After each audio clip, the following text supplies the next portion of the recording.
I'm not talking at all about proclaiming your political preferences in general. I'm talking about religious organizations and the fact that they, as organizations, should not use their power in order to spread propaganda in favor of one political party or the other, or to push their members towards one political position or the other.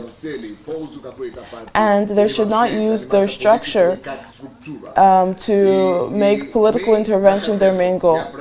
In our church, I'll tell you directly, we directly encourage our members to have an active political position. And I do not deny that. We encourage them to have to take part actively in the political life of their country. However, that is not manipulation, because whether they're believers or not, citizens are still citizens, and elections are for the citizens. And before a person has... And look at our Prime Minister. Before he started his political campaign, he asked the church to pray for him, and the Orthodox Church did pray for him. So, if people are asking Protestant churches to stop mentioning politics at all, or take any part in politics, then this change needs to start from the Orthodox Church, because I can tell you that the Orthodox Church is even more active in politics than the Protestant Church. So let the Orthodox Church start ceasing its agitation first. The problem is, every one of us is a citizen. All the citizens, whether they're Christian or not, have a right to participate in politics and to have their own positions. Look at our president. He doesn't hide the fact that he's an Orthodox Christian, because people are people. We have our own biases. So people are accusing the Protestant churches of political intervention. I tell my pastors, you should encourage your members to take part in politics, but you cannot push them towards one party or the other. You cannot tell them to vote for one person or the other. In my church, there are people who are in support of the Orange Revolution, of the Orange team. And then there are people who are in support of the Blue and White Party, the Regent's Party. Imagine if I tried to agitate in the form of I tried to agitate towards one side or the other. My church would fall apart. That's why it's impossible for me to mobilize my church in one direction. We do encourage social activism, but we cannot encourage one political position over the other. So yes, we do take... So yes, we enlightened the parishioners so that they can take part in political life. However, our church does not actively take part in political life. Thank you to all the journalists and press that have come here today. If you have any questions, please talk to the press team of the Embassy of God. Thank you. I didn't have time to ask you a question. How long have you been living in Ukraine? Which newspaper are you from?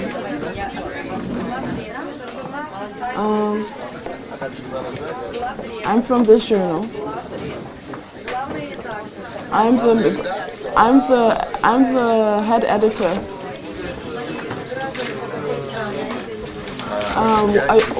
You're a citizen of which country? I've been in Ukraine for 14 years, but my citizenship is... But in the former USSR, I've been living for 21 years. How old are you?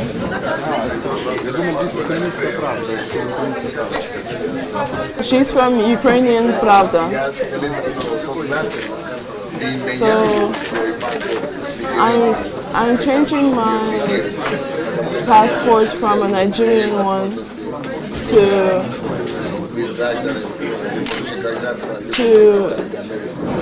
because I want to have citizenship in a European country or an American country, but I'm in the process right now.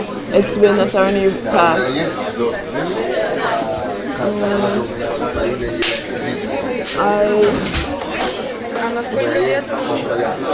I have a permanent residence, so I am allowed to live in Ukraine indefinitely for now. And I could also get citizenship in Ukraine. So that's just... Can I have a big interview with you for my journal? Alright then, I just need to check what type of journal you are first. So please come up to my bishop over there and you can discuss that with him.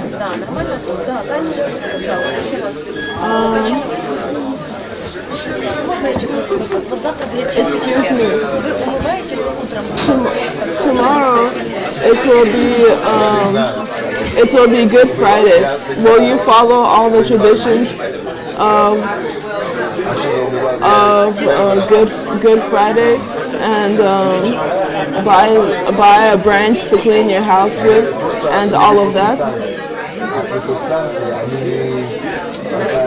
Well, we are Protestants, and Protestants are a movement that puts less emphasis on sacraments and traditions and puts more emphasis on reforming your life due to your mental and spiritual and physical awareness of God.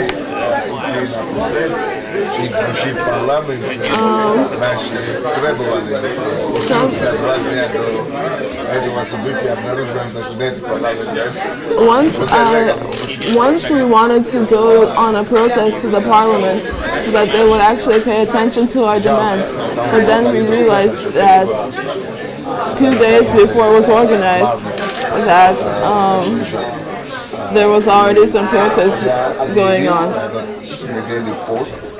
And this year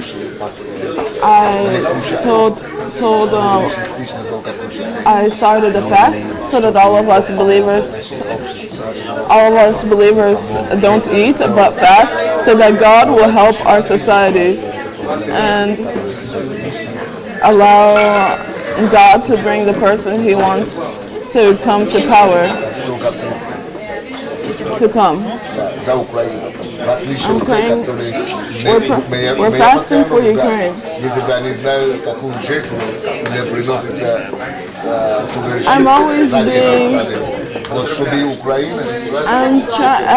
getting scolded, but you guys don't know what I'm sacrificing because I want this country to develop. Because I just want this country to be better. Every month I take a fast because I want our country to be developed and for the nation to be in a better state. At the same time, this very nation that I'm praying for every month keeps blaspheming me and throwing stones at me. That's the paradox of life. But I always knew that people are usually ungrateful, and that out of 10, only one will say, thank you. Why don't you have a bodyguard? Because God is my God. God is better than any guard. And I rely on Him most of all. I know that no one will take my life until God takes it.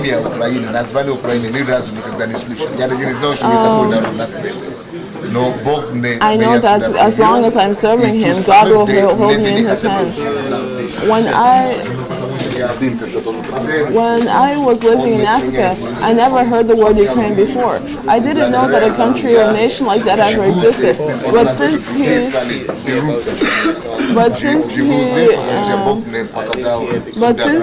brought me here, I decided that I will do everything I can here. A lot of other countries have been asking me have been asking me to come to their country, but I'm here because I want to stop the mark left by communism, the atheistic mark of leaving God behind. Let people go to the Catholic churches, Orthodox churches.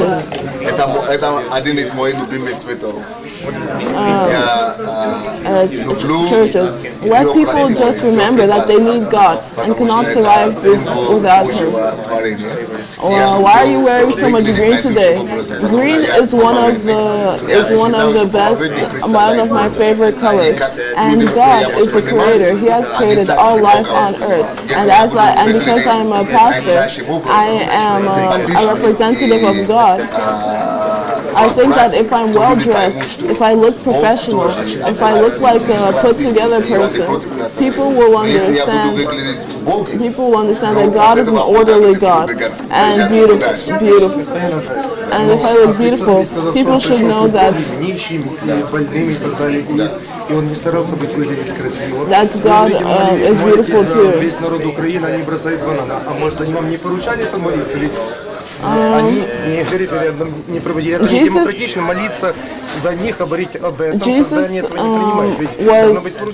Came for the sinners, the sick, and the poor, and didn't try to look beautiful.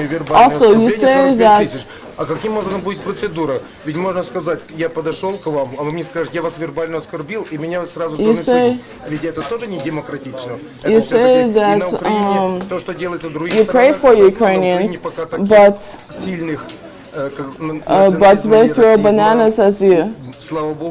You say that you've been verbally abused for like 45,000 times about, but how do you count that? I can come up to you and you can count that as verbal abuse or slander.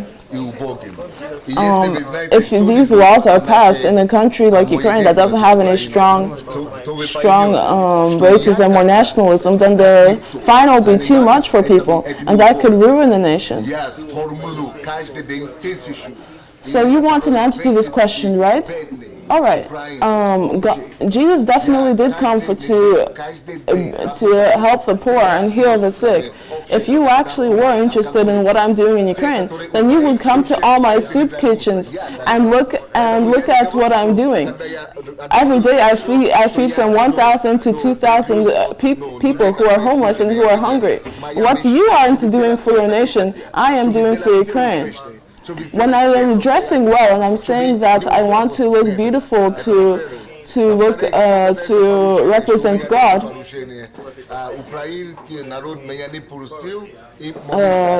I'm saying that I want everyone to become successful. I want everyone to be able to afford this. I want this nation not to feel God-forsaken. When you say that the Ukrainian nation never asked me to pray for them, yes, you're right. At first, nobody was asking them to pray for them. But after they've seen all the thousands or maybe millions of lives change, I have more requests for people to pray for me every week. Yeah, but for all the 47 million people in Ukraine, when did they ask for you to pray for him? You have your own parishioners, but I'm an Orthodox Christian. When did I ever ask for your prayers? Okay, guys, please, there's other people who need to ask, and plus it's break time anyway, so please finish up quickly. But I want an answer to my question. Please be respectful.